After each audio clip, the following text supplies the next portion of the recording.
But now there is a post on the left side, on the right side the poppy is grown.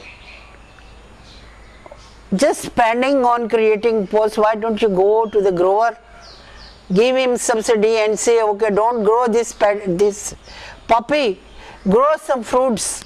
We open a market for you in Europe. Look how this is finished. This is I suggested. Because there is always a way or means. It's a world. Okay. Difficult world. Saiba, where there is a way and there are means. Then you are pointing a very important question that regarding girls' education in Pakistan. When we talk to many people, we went through some research also, most of them they are saying that those people who are against our girls' education, their number is very little. But the real issue is poverty in Pakistan, which makes means real issue. They're saying a real issue is poverty, as you mentioned. That the girls they don't have school at village level, and then for example there's primary school, then at far-flung areas, and then they don't have toilet system, they don't have other facilities, and then how do you see that? I see it is pathetic. I said when I was a judge, I took a judicial notice of it, and I came to know that there were about 150 schools which were used as a stable. Wow. And it was run by the zimedars over there. They had given the land. The school was built over there, but there were no teachers. Teachers were getting their salary. They were just interested in their salary. Previously, there was a very good system. That system we have abolished. That was the inspectress of the school. You know, when I was getting education, I knew there was an inspectress who specially used to visit the girls' school and see how the education is going. That was just one post, but it kept the school running in a smooth way. And whenever there was an inspection, there was just so much activity in the school that there is an inspection, and they were just preparing books, preparing these children exercise books, update them. So this is how I think you must start that again. You should again create those posts. They should be supervised. There must be a surveillance, regular supervision, and regular result of the children and conveyed to the higher authority, and the system will go better. Justice Saiba, you have been dealing with lots of cases.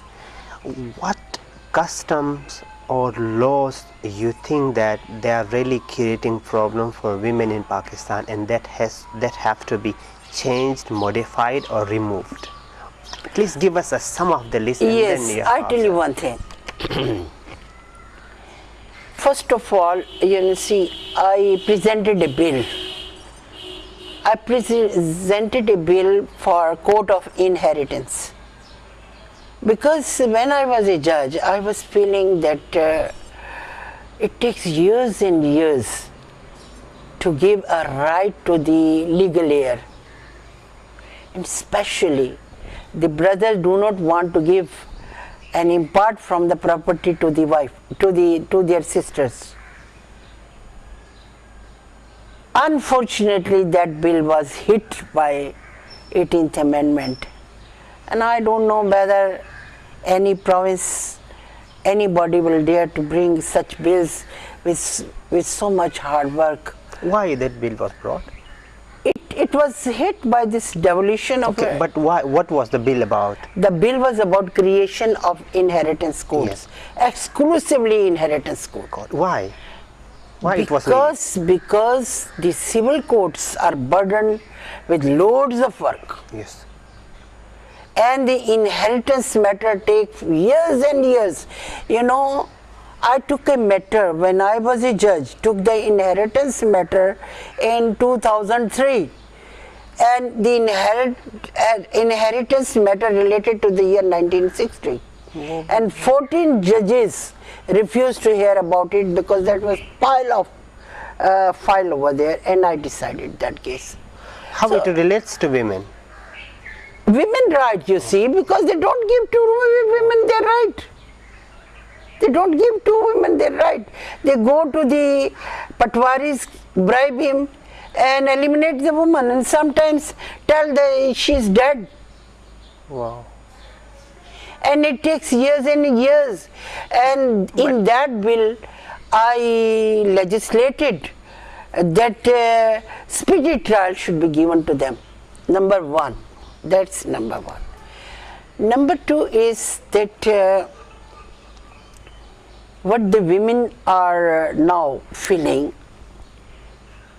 there is a change. I gave a judgment about this family matter, and it is implemented in Sindh as well as throughout Pakistan, and the women get decrees for maintenance for this family matters.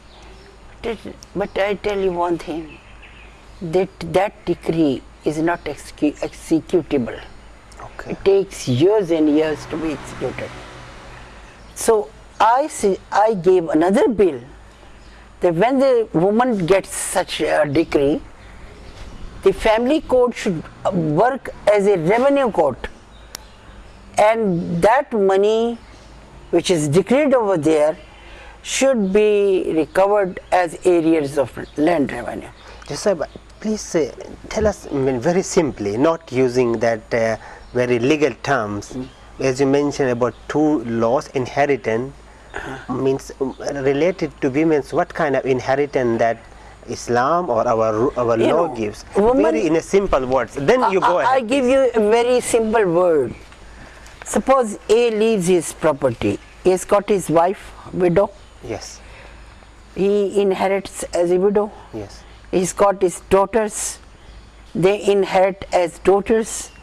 And sometimes the inheritance devolve on the sisters.